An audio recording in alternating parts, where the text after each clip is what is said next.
Hey everybody, I'm Curtis. And I'm Hannah. And this is Love at First Fright.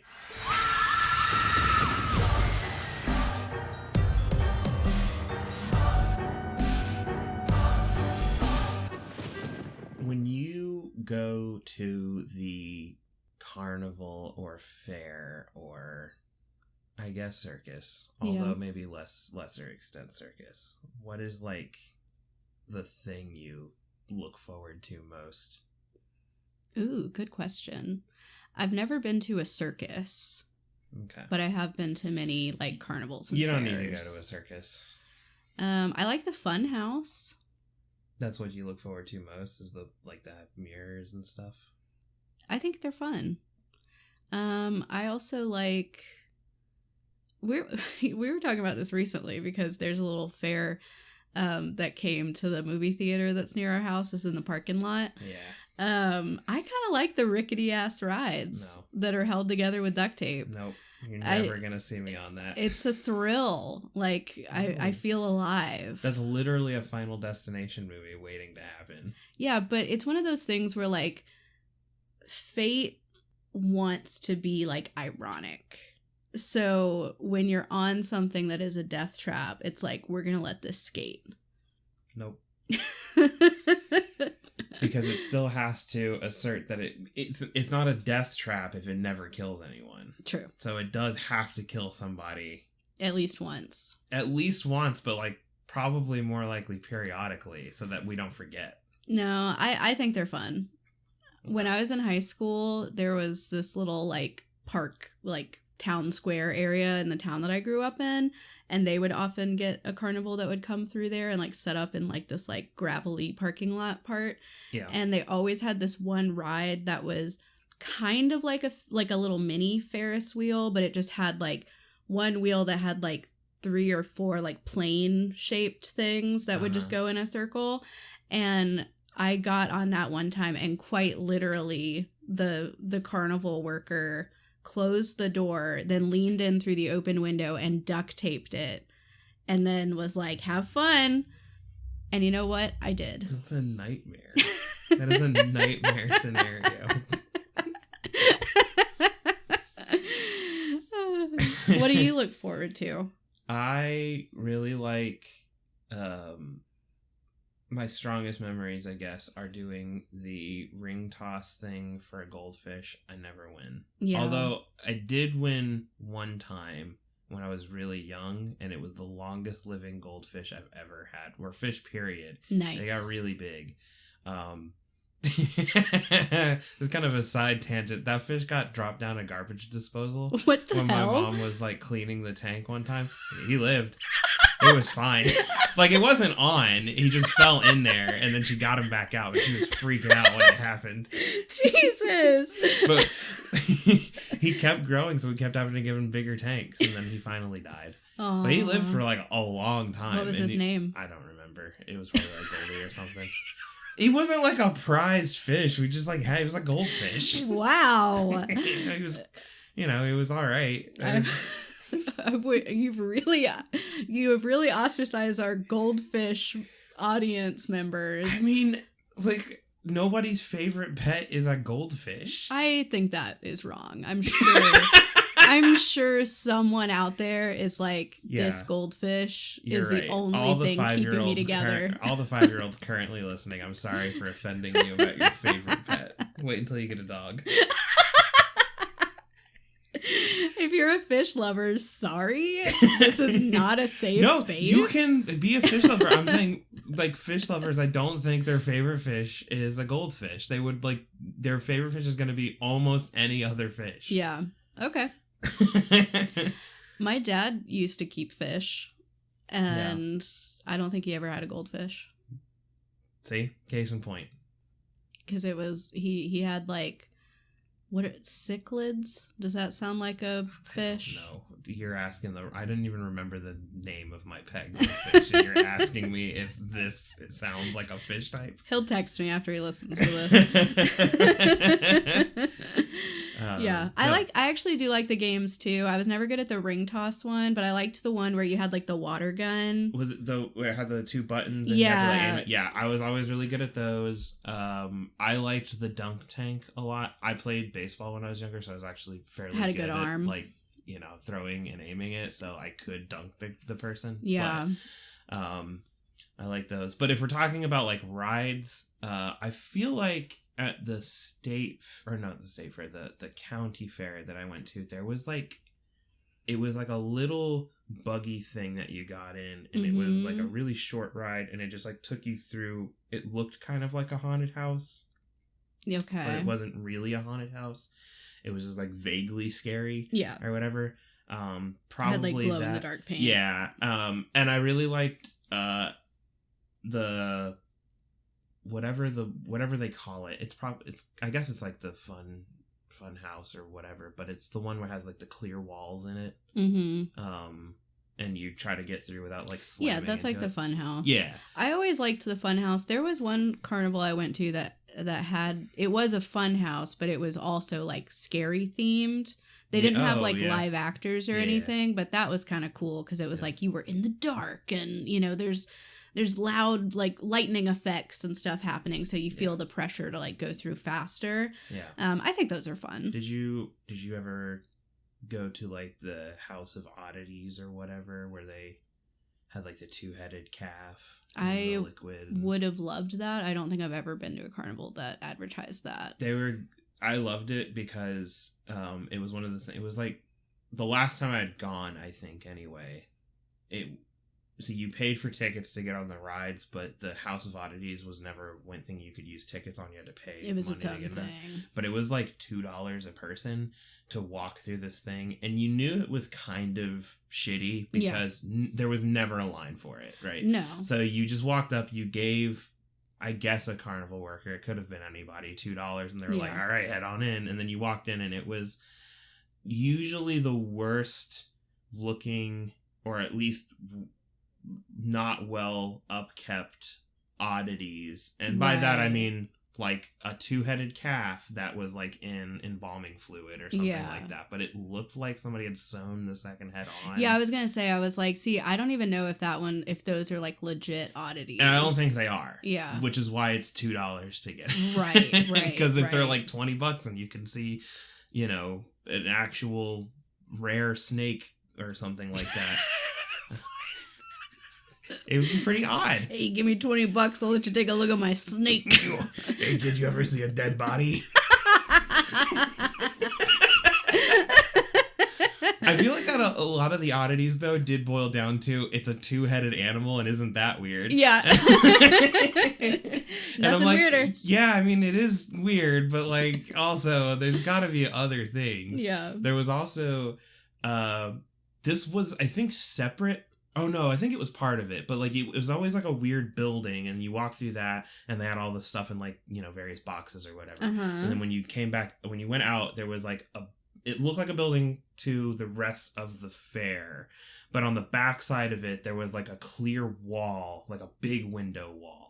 And inside of it was like supposed to be like a bearded lady, I guess, but they were just like in a room with like a TV and like a Papa John's pizza, just like hanging out or whatever, just like chilling. Are you sure this is a real place you went? Yeah, not like a weird fever dream. Yeah. No, this is a real thing where like it was the person in there. Maybe it wasn't a bearded lady. Maybe it was supposed to be weirder than that, but I don't think it was. I think it was just like basically just a person who was just sitting in like half of a room, just like in like a recliner watching TV, eating like a pizza, and you just walked past them, and like they would acknowledge you because they could see out of it, but it was just like it was just like a brightly fluorescent lit room that they were just sitting in, and it looked like half of a living room.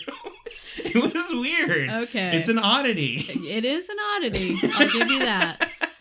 I don't know. I've never heard of such a thing. Yeah, well, you know. I guess you're not going to the right fair. Yeah, I guess my local or fairs. I'm truly giving $2 to people that do not work at the fair. Take a hit of this, then walk down this hallway. You're gonna see some things. Anyway, we're talking about fairs and carnivals because segue. We we watched Killer Klowns from Outer Space. Yeah. Yep. And yeah, it was a movie. It's a movie. I mean, it's a cult classic. It is a cult classic. Yeah. I want to kind of preface it and say that, like, I think so. We came up with the same score, like averaged out across everything. I think for a cult following movie, and we can talk about this a little bit more, it's better than what the rating implies. Right. No, I know what you mean. It's like a cult following movie. You know, it's like what is it? Is it The Room? Yeah. Or whatever. Like, that's a trash movie. That's a 2-star movie, but it's also a 10-star. But you have to watch it, kind of a thing. So anyway. Yeah, it's definitely very campy. Yeah. It's very of its time, you know. But I'll say. It actually feels like it should be older because it was released in 1988. Yeah. And it feels like a year later, right, is when The Lost Boys came out. And these feel like they're on different planets. Yeah. But anyway. It does, now that you mention it, it gives early 80s vibes, not late 80s vibes. Yeah, definitely. Which is interesting. But yeah, it's a 1988 horror sci-fi comedy, and comedy is a big part of it. You know, the movie isn't taking itself too seriously. No. They're having fun with this. They're kind of picking, they're poking a little bit of fun at horror and sci-fi and like cranking it up to 11, which I think is why it has stood the test of time. If this movie was earnestly trying to be scary, I think people would have forgotten about it by now. Yeah. But you know, it keeps living on, and this one was it was written, directed, produced, basically everything by the Chiodo brothers, Stephen, Charles, and Edward. Stephen Chiodo is the only one who is billed as directing it, but they all helped at various. This is their, you know, concept and their baby. And before this movie, the Chiodo brothers were known for being like really talented special effects artists, which I think is very prevalent in this movie because the you know, the costuming of the clowns and even like the props and everything, they did honestly really good work. And I think that is another thing that kind of helps it even though it's bad. Like it's also like, but that's pretty cool looking. Yeah, like it's so weird. It's a bad movie. Like, it's a B movie. Yeah. But watch my B movie. What? Jerry Seinfeld. Oh my God. It's a B movie. But it's like, you could put it on with your friends and you would absolutely have a blast watching it more than once. Like, it's just fun. Yeah, honestly, I was reading and I wasn't aware of this until I was putting together some of my notes, that I guess there are a lot of places that do midnight showings of this, kind of like Rocky Horror Picture Show, where there's like kind of a whole like talk back and participation element. It's exactly that. That is perfect to me. Like, I would love to go to one of those. I think it's exactly the right kind of just like funny and silly and, you know, it's camp. It's got that 80s problematic dialogue in there. Yes, it does. And it's got a banging theme song that was made for this. Yep. Very good. But yeah, so that's the movie. We do have I'll shout out some of the cast members here. We have Grant Kramer, Suzanne Snyder, John Allen Nelson, John Vernon, Michael Siegel, Peter Licassi, Royal Dano, Christopher Titus, and then Charles Chiodo, one of the brothers. He plays one of the clowns at one point, so he's also good. Oh, that's cool. I didn't know that. Yeah, I love that kind of stuff. The Clownzilla, like the big one. The big one. That's Charles. Fun. Yeah, so that's our cast, and just to give you kind of a little like plot hook here in case you aren't familiar with it. This movie is about two teenagers, Mike and Debbie, who see a comet crash outside their sleepy small town. So they decide to investigate and discover a pack of murderous aliens who look like circus clowns. They do try to warn local authorities, but everyone assumes that their story is a prank. Meanwhile, the clowns set about harvesting and eating as many people as they can. So it is a horror movie, but it also is aliens. And that was a little fun piece of trivia I saw too, is that I guess when the movie, when they were first putting it out, it was originally just called Killer Klowns, but they decided to add in From Outer Space because it was kind of testing where people assumed it was a slasher flick. I see. And not a sci-fi movie. Yeah, I could totally see why you would think it's a slasher just based off Killer Klowns. Adding the From Outer Space does a lot, though. It does. You know, like, it does indicate this isn't a slasher. It also strongly indicates this is going to be a silly, like, B-movie thing. I agree. And they also say the name of the movie in the movie, which I always like. Pretty early on, too, which I love. I love that. Yeah, so it's super fun. It's, you know, it's just like a classic... I don't know why I would say classic tale, but I feel like it is. A tale as old as time! Exactly. Of like the two teens that like have stumbled into something, but then nobody believes them, but actually they were right the whole time. And, you know. One of the great epics. The Gilead. Yep. The Odyssey. Yep. Killer Klowns from Outer Space. I always put those together.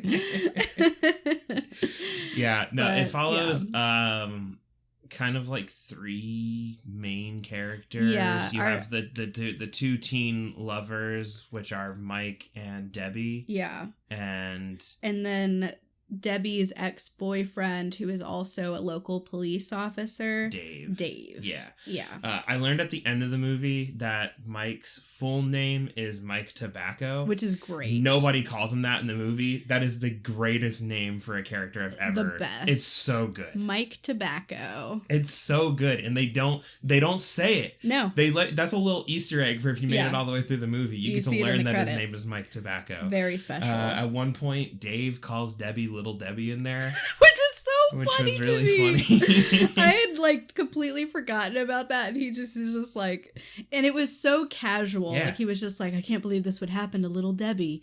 And I'm like, from the snacks? But yeah, no, the movie is like I said, it's a comedy horror, so it is supposed to be funny. Yeah, there's a lot of funny dialogue. And it is.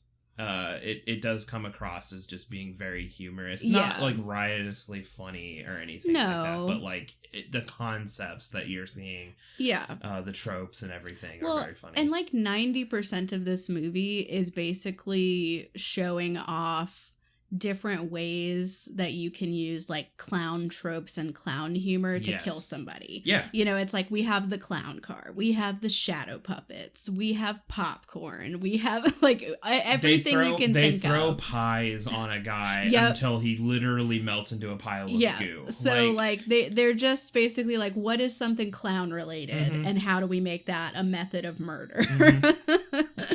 Yeah, there's all sorts of silly things. One of my favorite things from it is there's I can't remember what his name is. All the clowns have names. If you look them up, I can't remember. He's the shortest one, and he comes riding up on like a tricycle to this like biker gang, and they're all laughing at him, and some stuff happens, but like the clown puts on these boxing gloves like he wants to fight the lead biker guy, and the guy's like, what are you gonna do, knock my block off? And then he goes and then he punches his head and it flies off. It literally just flies and off. Everyone starts screaming. Like, it's just ridiculous and silly. All of the kills are stuff like that, and it's not like goofy. Bloody or gory or anything. No, like there's really. not blood spurts or anything like that. He punches the head off. You see like the neck it's hole. A clean cut, but yeah, his head just like flies into like a dumpster or something like that, and then the body collapses and everyone screams, and that's it. And when the body collapses, it folds. It was so funny. It reminded me of like any video game that has any kind of like actual physics to it, where it's the Oblivion. Yes, the NPCs physics. Just immediately like fold into the weirdest positions. Like he did that, but for real. Yep. Yeah. So obviously this movie's silly. It's super fun, and I do just want to say, I know we already kind of acknowledged there are some off-color jokes in there. It's straight up problematic. Yeah. Like that right at the beginning of the movie when they go to find it, Mike and Debbie think it's like a meteor or like a comet that has crashed. They see it like go through the sky, so like, oh, let's go like try to find the site where it crashed. So that'll be cool. When they get to this like gated off area after like driving for some time to come find it, Mike gets out of the car, hops up onto the hood of his car. He's like in a squat position. In a squat position, and then he does a like terrible impression of like a Native American like chief or tracker or He's something. Like referring to himself as chief in the third person. Yeah. It's funny because like all of the problematic jokes were told by Mike within like a 10-minute period. Yeah, he's like rattling them off. It was like they were just thinking, all right, how can we offend as many people as possible? Speed run. Yeah. Right now. Because like very shortly after, he makes like a slightly transphobic joke, and then he's like making fun of eating disorders. Yeah, and it's when they first get to the circus tent. He starts like doing like the circus like crier or whatever, and he's like saying the attractions that they have, but they're like, you know, all they're problematic. They're really problematic stuff. But like that's kind of it. They like front load all of that, and then they're like no more for the rest of it. Yeah, they're like, we're cool now. We got it out of our system. So obviously know that going into it. You know, everyone's gonna react to that differently. To me, the jokes were so stupid and over the top that I didn't find the content of the jokes funny, but it was funny in that like, oh my god, I can't believe someone would write this and put it in a movie kind of way. Yes, they're just kind of absurd. That it's a thing. And I know like when we look back at older movies, we have to look at it through like the lens of like the time. Oh, like, definitely. Obviously, that stuff was accepted back then, and so it was just deemed okay, and it wasn't. I don't think they were like trying to be hateful. No. But over time, you know, it definitely doesn't hold up. I wouldn't make those jokes now. I also think there's a discussion to be had about like when a character in a movie has dialogue that is offensive and like, but like how it's meant to be, right? Like, like I don't think either of us are saying that you can't ever have a character say offensive things if that's what like the character is supposed to be, right? Exactly. Like if you have a racist character, it makes sense that they would say racist things. But if you just have somebody who is needlessly racist and it doesn't serve anything, and they're not like supposed to be within the context of the film, then that's when it hits problematic. Yeah, but definitely. Anyway, this is like right on that. It's a little questionable, you know. So keep that in mind. It's very 80s. It's very B movie. It's very... And because of that, we've both given the movie a 1. That's the review. No. But yeah, no, they front load that right at the start. I'm going to rant here for a minute about something because I'm sick and tired of it. And I'm pissed off. Wow. This was the kind of like straw that broke the camel's back for me. I have, in my time of watching movies, and I've seen a number of them. I don't know how many, and it doesn't matter. It's certainly a number. It's certainly a number of movies. In the hundreds, likely. Thousands? Probably not. Okay. I don't know that I've seen even 1,000 movies. That's a lot of movies. Okay. But I have yet to see a movie where there is a character whose name is Curtis, my name. And there's a cop in this movie. He's introduced as Kurt. Yes. But his full name is Curtis. Curtis Mooney. Curtis Mooney. He's a dick. Yeah. I hate him. He's a big ol' asshole. You're supposed to hate him. Yeah. He's not a good guy. No. I've yet to see a movie where there's a character named Curtis that doesn't get killed in some fashion or isn't a jerk. Those are the only... Who are the other Curtis jerks that you... The one that I can like really think of off the top of my head is Meg 2, The Trench. There is a character in that named Curtis. There's one of the people who goes down into the trench, and as they're walking along the bottom, her face mask gets cracked, and then there's that whole race against the clock thing to get her inside. Oh yeah, I do remember. Yeah, her that. name's Curtis. She dies a horrible death. Yeah. It doesn't. I'm challenging you now. Go look up a movie with a character named Curtis in it, and they don't have something fucking terrible happen to them, or they're not a terrible person. And it's starting to feel personal. I get my hopes up every time I watch a movie and somebody's name is Kurt or Curtis, and it's, you know, if it's short for Curtis, not K. Kurt, that's a whole different name. Thing. That person can be a jerk. I don't know them. No affiliation. Yeah, no affiliation, no relation. But when their name is Kurt, short for Curtis or Curtis, and they die horribly or they're a jerk, it makes me feel bad. Like somebody's out there being like, I hate the way that you walk, the way that you talk. Like, they're your number one op. Like, it's messed up. What did I do to them? I don't know. That's an interesting little pattern that I can't say I've noticed. But certainly this guy was a big ol' asshole. Yeah, he was a jerk.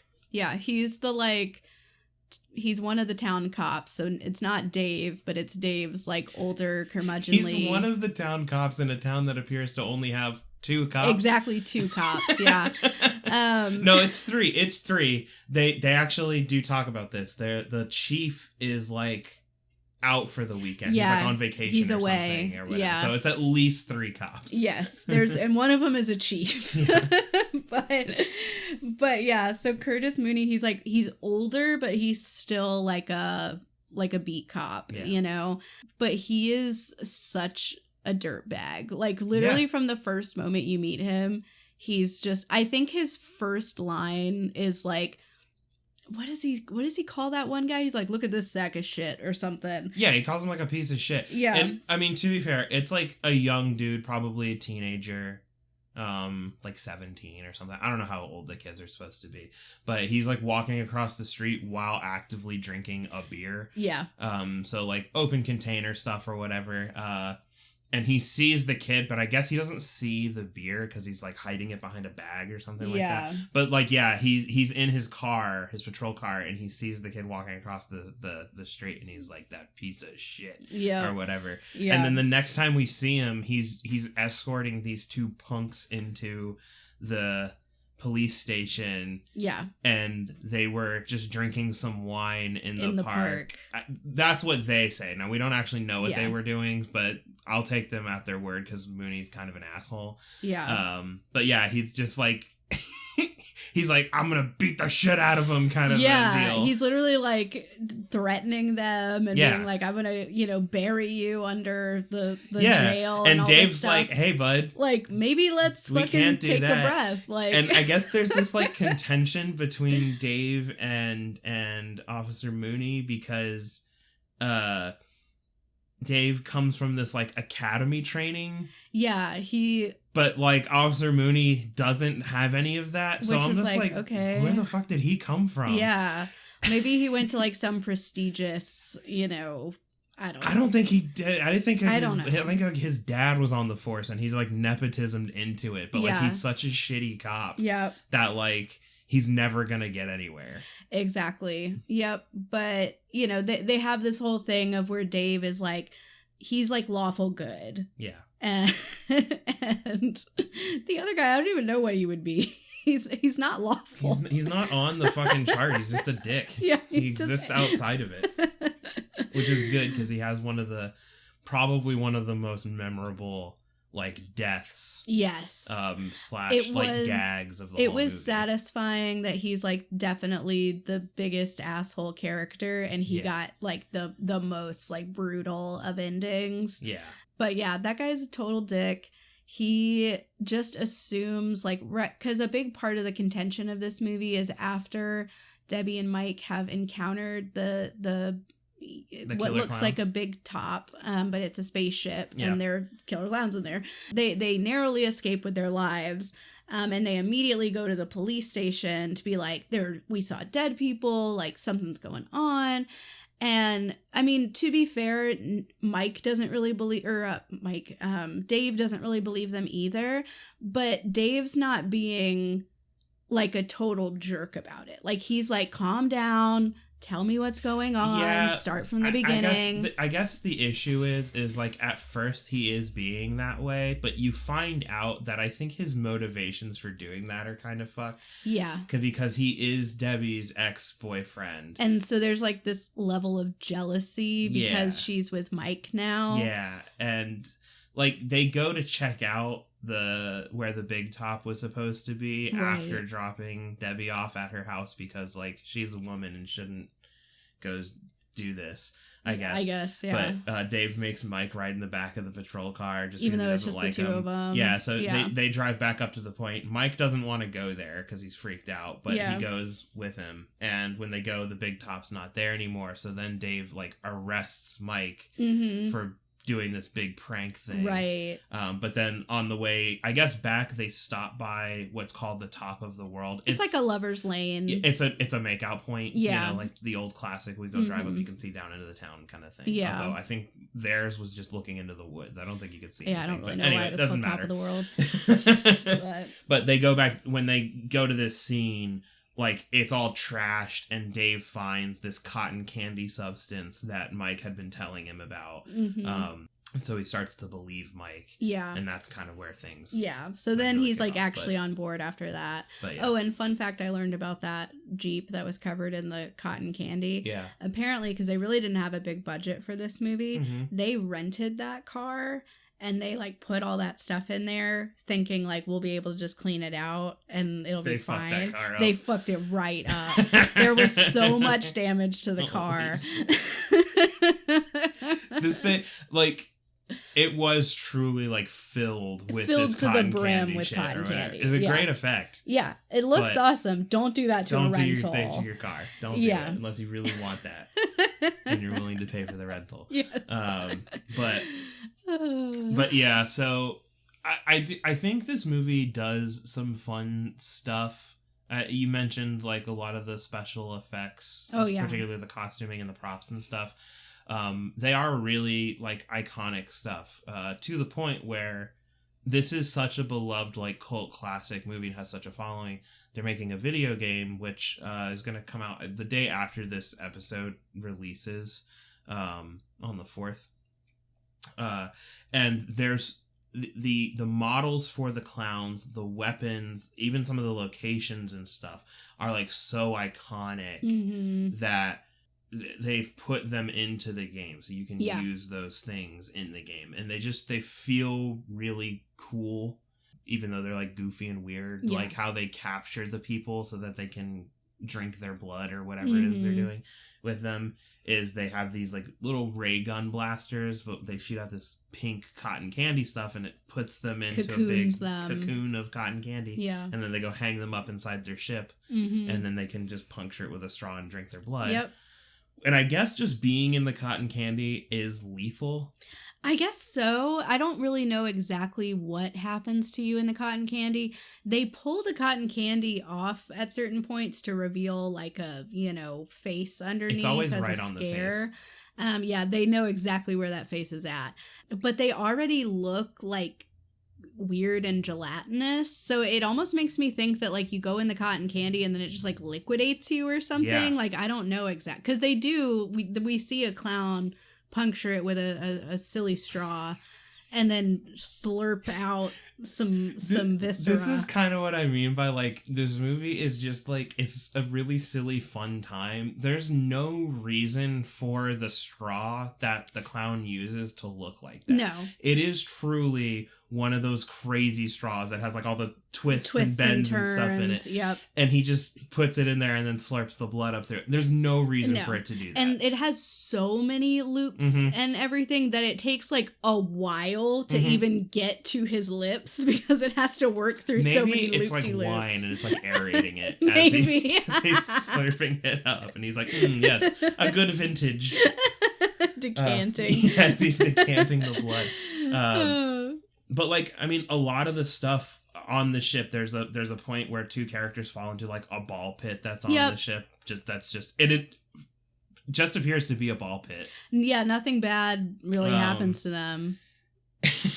But that scene's just weird for like a couple of reasons. Yeah, they fall into a ball pit, which is inside the spaceship, so you would think if there was like a death trap or something, that would be it. But no, it's just a ball pit. But then when they fall in, there's these two clowns that are sitting like on the edge of the ball pit looking at them. But they're lady clowns. They're lady clowns, and we know this because their boobs inflate like balloons and get really big. And the two characters that fall in ask if they're Debbie's roommates. And then you would think, based on everything up to this point, those guys are definitely dead, Big time dead. Nope. They somehow get back out of the ship and get the ice cream truck that they drove to the Big Top in, and are able to slam through the wall of the Big Top and to like kind of save the day. They're covered in kiss marks, so I guess they just like got to second base with these clowns from outer space. Yeah.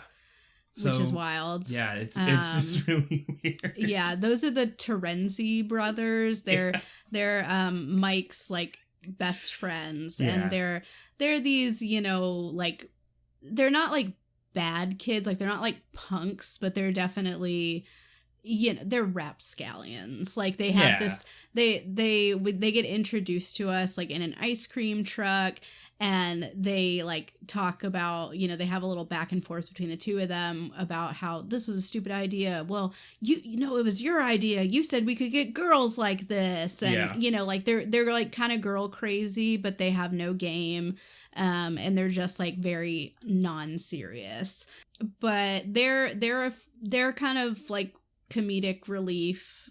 They have a lot of little punchy one-liners and stuff. But yeah, they also help out Mike because when he finally is trying to like get back to Debbie and Debbie has been captured by the clowns, he runs into the Terenzi brothers and they help him, you know, chase her down. Yeah, they use the ice cream truck to chase them down. Yeah, the movie has a lot of, like, I don't know if it's half the movie, but a solid chunk of the movie is just what are different creative ways we can have the clowns kill people. Yeah.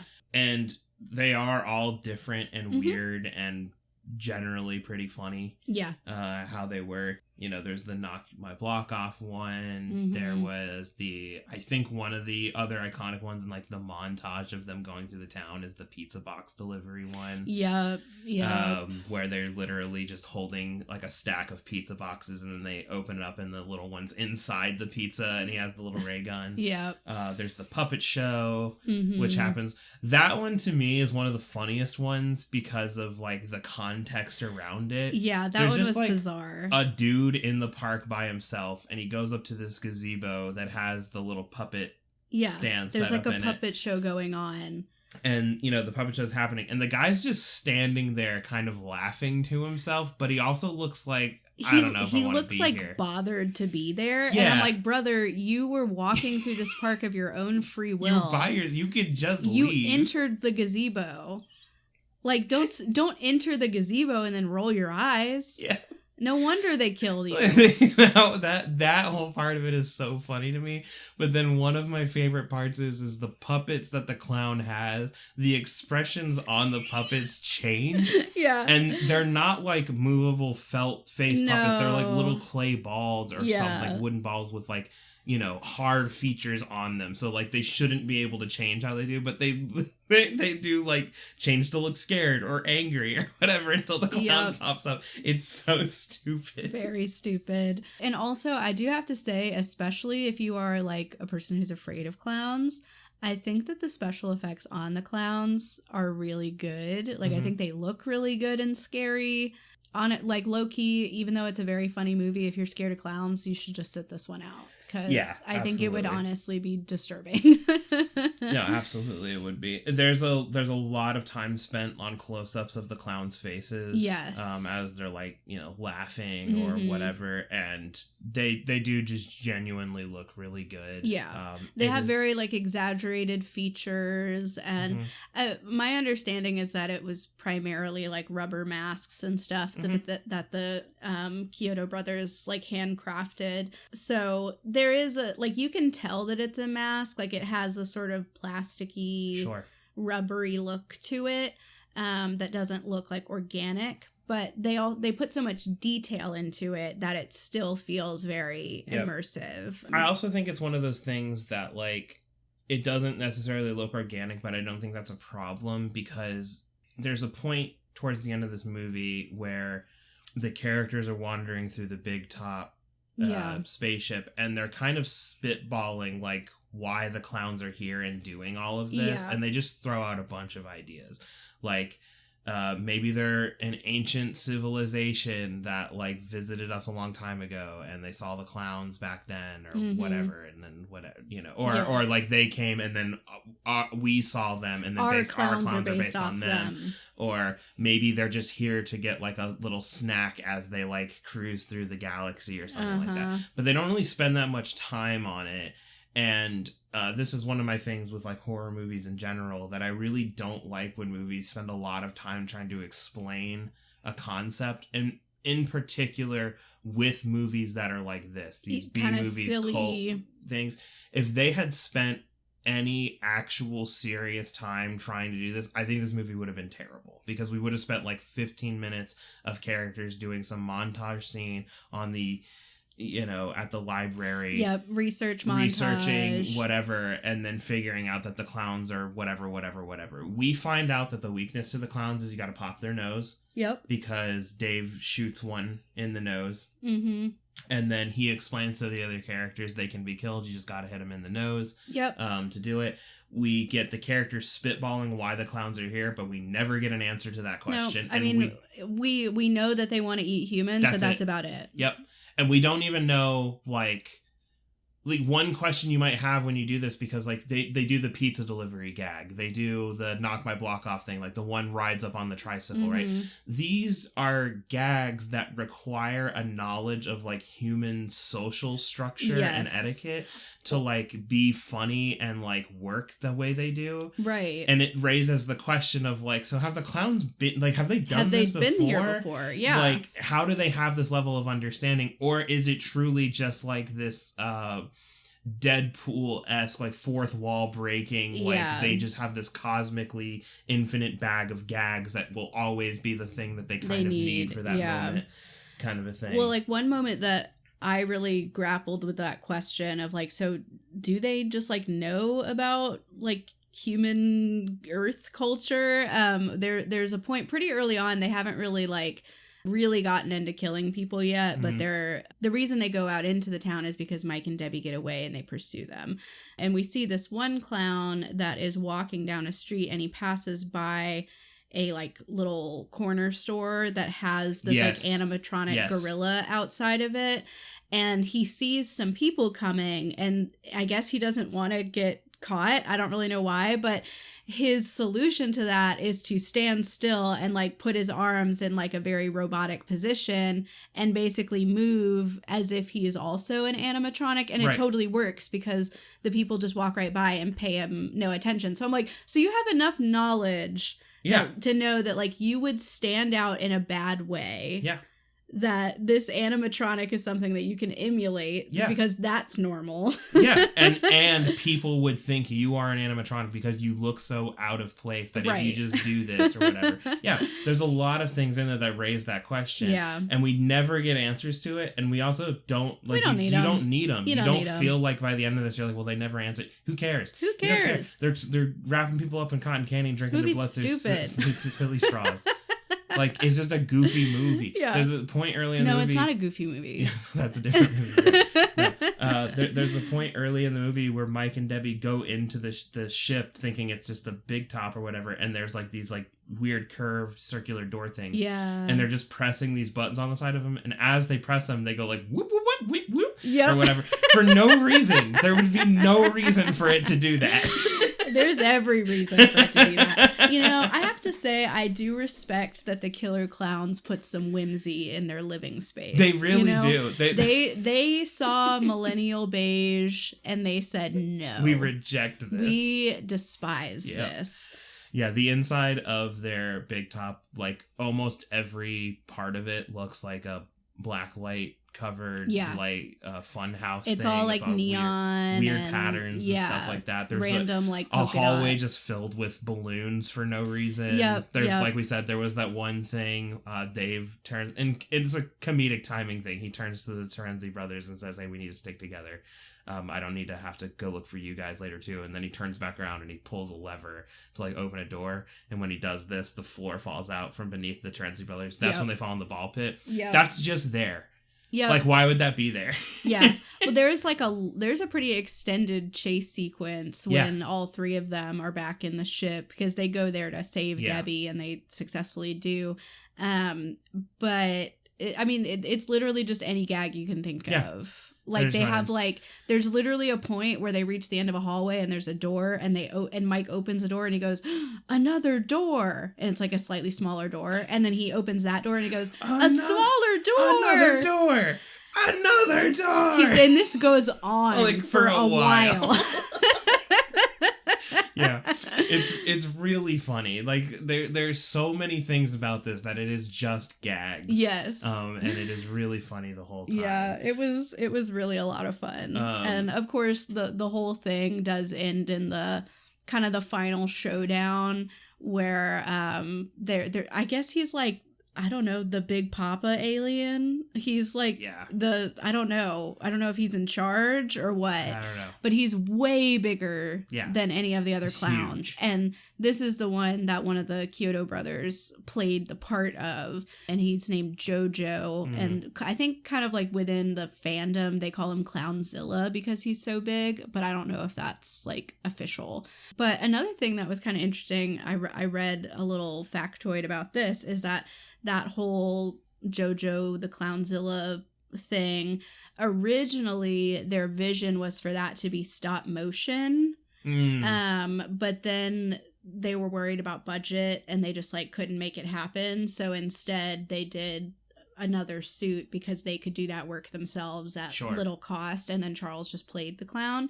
But it would have been really cool to see like an extended stop motion sequence in there. And it would have, cool. I think, really fit too with the kind of silly, campy, Absolutely, yeah. I still think the effect generally works really well. Yeah. How they ended up doing it. There's only a few spots in the movie where it's pretty bad CGI. There's a scene where one of the clowns is on an invisible motorcycle racing against like a guy in like just a regular car, and there's a zoomed out scene where they're like going around a bend or whatever, and that part's CGI and it looks kind of bad. Yeah. But other than that, like one part where they zoom out, the rest of the chase actually looks like really... It does look pretty good, actually. Fairly good for what it is. It's also one of my like favorite parts in that movie is because he's just on an invisible motorcycle and he's like ramming the car. Yeah, he's like bumping into the car and laughing. It's stupid. It's just stupid. Well, and they always do the little special effects when they use their ray gun. It has this like swirly pink laser thing, and that's clearly like that wasn't practical. Yeah, exactly. Or whenever the clowns like get killed, they spin around in this green thing or whatever. And they basically like kind of like turn into glitter. Yeah, and so like the green thing when it shows up is clearly a CGI effect or whatever. And that, but again, it fits. Yeah, it fits. It fits really well. Yeah. I don't have like a scariest part of this movie. Do you have a favorite part or a funniest? I think my favorite part of the movie is when Dave comes to the police station after Mooney has confronted one of the clowns and ends up getting killed by the clown. Yeah. Dave comes back out of this room and the clown is sitting at the desk, and he, turns around and he's got Mooney like sitting on his lap as like a puppet, and he's got like the ventriloquist, like the dummy lines on the mouth and everything, and his makeup's all done, and he's using Mooney's voice to like mimic him talking, and then he pulls his hand out of Mooney and it's like all covered in blood and just like throws him on the floor. He just like flops onto the ground. It's like really disturbing. It actually is kind of spooky. Yeah. And I think they have like a pretty good line in there too, where like in Mooney's voice. Yeah, he leans forward and says, "Don't worry, Dave. We just want to kill you." Yeah. And it's like, Yeah. I think that is probably one of the scarier scenes. It's just like and I think it's more just it's not like super scary, but it's just the concept of it is really scary. No, I mean that's of like using a person's remains as a little puppet is disturbing. They do that same mimicry gag with Debbie. It's imitating Mike, I think. Or Dave, I can't remember. It's when because Mike and Debbie get the popcorn thrown at them from the popcorn gun when they originally escape. What they don't realize is that those little popcorn kernels are like baby aliens or something. Like they grow into weird over time they grow into weird like snakes with a clown head. Yeah. So she doesn't realize that she's dragged some of this in, and she like goes to like change and take a shower and everything, and then when she gets out, these popcorn kernels have transformed, and so she's being chased around her house, and she like runs to the door, and one of the clowns tricks her by being like, you know, Debbie, are you in there? Let me in. And she just like rips the door open, and then thinking it's Mike, but it's actually one of the clowns. Yeah. And then there was a really funny scene because obviously she doesn't want to go out that door because there's a clown there. So she slams that door shut and she runs to the nearby window, and she like goes to like jump out the window. And then there's just a group of four clowns holding a trampoline at the bottom waiting for her to jump out. Yeah, it's so funny. Like they do all these little gags like that, and it works so well. It's funny. It's just so funny. I just love it. Yeah. Did you have a moment? That was, I mean, I did really like that scene. I will also say I liked how can I explain it? I liked the scene where they were doing the shadow puppet thing. Yeah. So like basically like one of the clowns came up upon this group of people like waiting at a bus stop, and at first, like, they're all just like, oh, this is just like a clown. You know, he's just like doing a little performance. Like he's kind of putting on a little show for them. And then he starts doing this like hand puppet thing where he's like doing like a shadow puppet, and it's making all these really intricate characters and stuff. It even makes like that famous like painting from like the Revolutionary War or whatever. Yeah, like, the crossing of the Delaware River or whatever. Yes. That was the moment that I was like, how would the clowns even know about that? Exactly. Like how do they know about crazy... this? But he like does this whole thing, and then at one point Dave and Mike actually like come upon this, and Mike's like, stop, because that's one of the clowns or whatever. And so they watch in horror as this clown then makes the shape of this like dinosaur monster thing, and then mimics it opening its mouth and eating all of the people. But when he mimics it, it happens for real. So then he just like eats up all the people. And then he puts them in his little bag that he has with all the popcorn. He puts them in his popcorn bag, and he's just chilling, just straight chilling. I thought that was super fun and inventive. I wasn't expecting it to like work out that way. Yeah.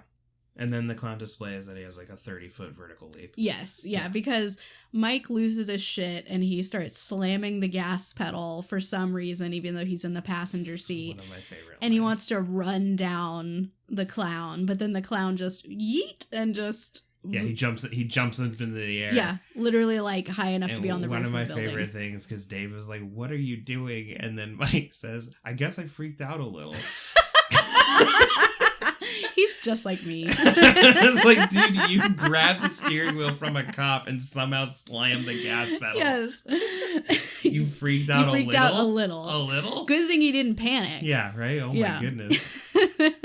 Anyway, let's rate this thing. Definitely. So like we said, we landed on the same rating, and I'm gonna say that our rating is, I think, it's low for just like a horror movie, or like maybe mid for like a horror movie. It's better than what our rating, I think, suggests. Yeah, like I think we were both trying to be earnest about the quality of the movie. Yes. But it's still like worthwhile because it's a so bad it's good horror movie. Yeah. So with that in mind, we both came out to the same score, which means our combined average is the same as our score. So it's a 6 even all the way through. I think some of our numbers varied in different categories, but it just worked out. We got to the 6. same thing, just slightly different ways. I think for both of us, the highest category was just the entertainment, which makes sense. That's just kind of that X factor. You know, it's very enjoyable. It's funny. It's It's got just like a fun concept, Yep. fun props, fun gags, all that kind of stuff. It's got the entertainment value. The visuals in the movie are really good, and then like the vision of it, like the directing of it, like the story that they're trying to tell, because they don't spend a whole lot of time trying to explain what's going on. They just have fun with the concept. They just have fun with it. Makes it so much better. Yeah.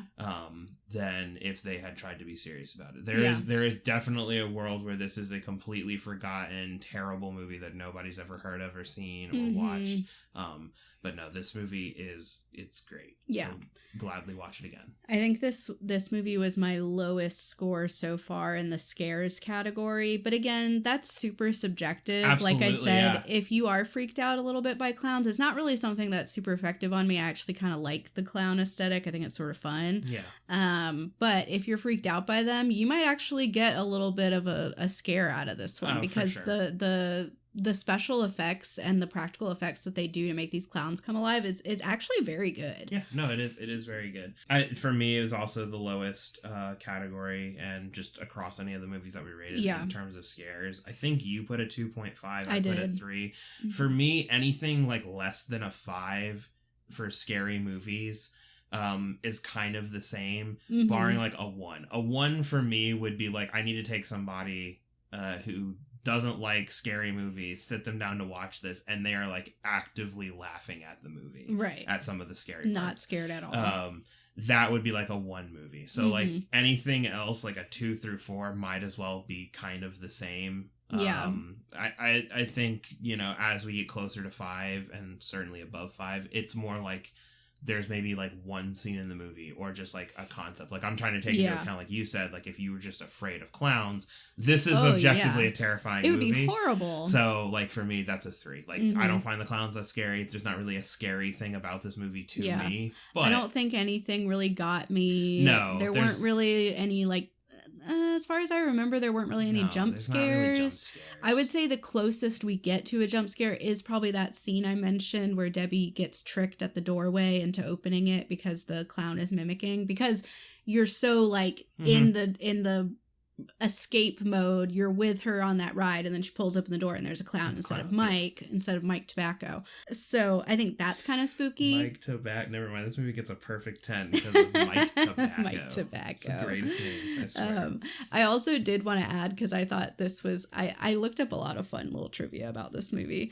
But the ending that we saw was one of 3 endings that they shot, and they tested them to see like how audiences would feel about it, and they ended up going with this one because the audiences responded the best to having a more upbeat ending. Sure. But they did try some other endings where Dave died in the explosion at the end. They had one where the Terenzi brothers didn't get out either. So they had one where like a lot of people died, and then one where just Dave died, and then one where everybody survived.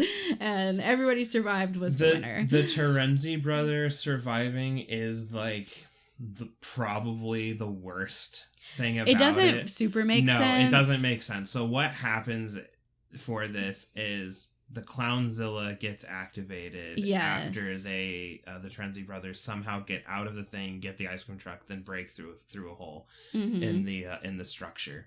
And they're doing this thing. There's like a clown head on top of the ice cream truck, and they say, "I'm the great JoJo. Don't hurt them," because it looks pretty bleak for our trio there. Yeah, they're surrounded on all sides. And so they break through. They're yelling over their microphone thing or megaphone thing, and then all the clowns stop. And I don't know if it's out of confusion or whatever, but we find out, I guess, the big clown's name is JoJo, so I think there maybe is some confusion from the there clowns. May have been like a wait, is that actually our leader? Yeah. Weird. But so then the big clown gets activated, and they're all like, we need to go. And this is like one of the last comedic lines from the Terenzi brothers, which is like, we can't, it's like a rental or something like that. They're talking about the ice cream truck, and then the big Clownzilla walks over and just like throws the thing across the room, and it blows up. And then when the whole ship goes to take off, Dave has figured out a way to destroy the ship, so it blows up. He escapes by getting into this little clown car that was used in a gag earlier, which lands. He gets out of it, And then did they also get out of the clown car? Yeah, they do. Yeah, they also get out of the clown car, but they're covered in like ice cream and stuff. Yeah, and they explain that they survived the blast by hiding in the ice cream freezers in the ice cream truck, which I'm like, I don't think that would work. That's babe. not how that would work. Yeah, I'm pretty sure if the whole car explodes, the whole car explodes. But also by that point, you're just like, yeah, sure, whatever. Whatever, man. yeah. This also has like, and I think this was just like a supremely 1980s horror movie thing to do, where like it's at the end of Friday the 13th, the original one, right, where she's on the lake and then Jason, the little boy, scare, grabs her or whatever, and they didn't initially have that, but they were like, no, you need to do this because we need to get that one last scare and kind of thing, so they put it in, and it was never supposed to be that. This movie also does that, but it's not scary at all. They're all just standing there, and then pies just come flying. Yeah, from like the sky. From the sky or whatever. Something, and they all get like They pied. just all get pied. But we saw earlier that those pies are lethal and not literally melted a guy. No. But they just get pied, and then it like freeze frames and the movie ends, and you get to listen to the cool theme song. Yeah. But yeah, no, there's a lot of really, really silly things about this movie. If you've never seen it, watch it at least one time. Unless you're horrified of clowns, don't watch it. Maybe it is just like read fun. the Wikipedia and have a laugh. But it is really fun. You can see all the clowns. There was a scene earlier on. We could just keep listing scenes from this movie, I'm kind of realizing. Yeah, I mean, they're all fun.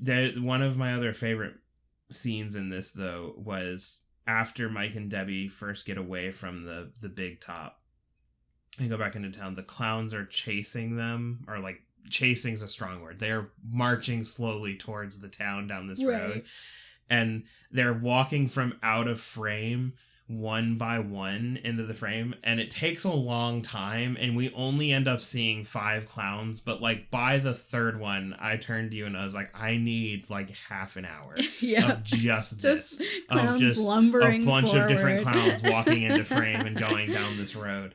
We do, towards the end of the movie, when they get surrounded by all the clowns, there's a lot of them, so you do get to see a bunch of like pretty cool and different and unique styles that they did. Yep, they put a lot of work into the. But for the bulk of the movie, there's like 5 main clowns. There's the main clowns, and then there's more on the ship that kind of come in for the crowd shots. But we really follow the core 5. Or the scene where they're walking through like the town street with the big device to like suck up the cocoon. Oh yeah, you see more of them there too. That's also a fun scene. Yep, there's a lot of fun scenes in this movie. Totally. Anyway, that is, I think, going to do it for us on this one. But before we go, we're going to let you know the next episode we are doing The Strangers Chapter 1.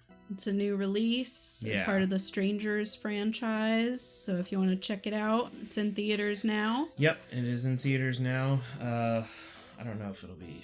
Sometimes movies go to streaming by the time, like 2 weeks after they're released. I don't know. Go see it if you want to see it, if you're a Strangers Google fan. it, yeah. Anyway, excited to talk about that one. It's supposed to be... The people who made it don't even know what it's supposed to be, so we'll get into that when we do the episode. But until then, if you want to talk with us, reach out, have any suggestions about the show or movies we should watch, where should they reach us? You can find us on social media. We are at First Fright Pod on Instagram and X. We also have a Facebook page called Love at First Fright. And of course, you can send us an email. Our email is firstfrightpod@gmail.com. Feel free to send us your feedback, your suggestions, and what you thought about Killer Klowns from Outer Space. Yeah. You got anything else for this one? I don't think so. Yeah.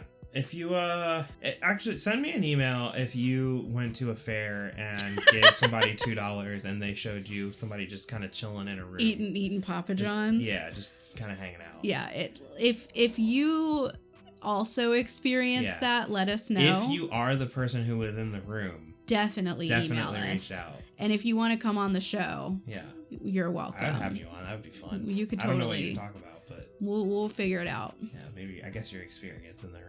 I don't know. In the room, yeah. Anyway, that's gonna do it for us. That's all we've got, friends. Yep. As always, scare well. See you next time. Bye.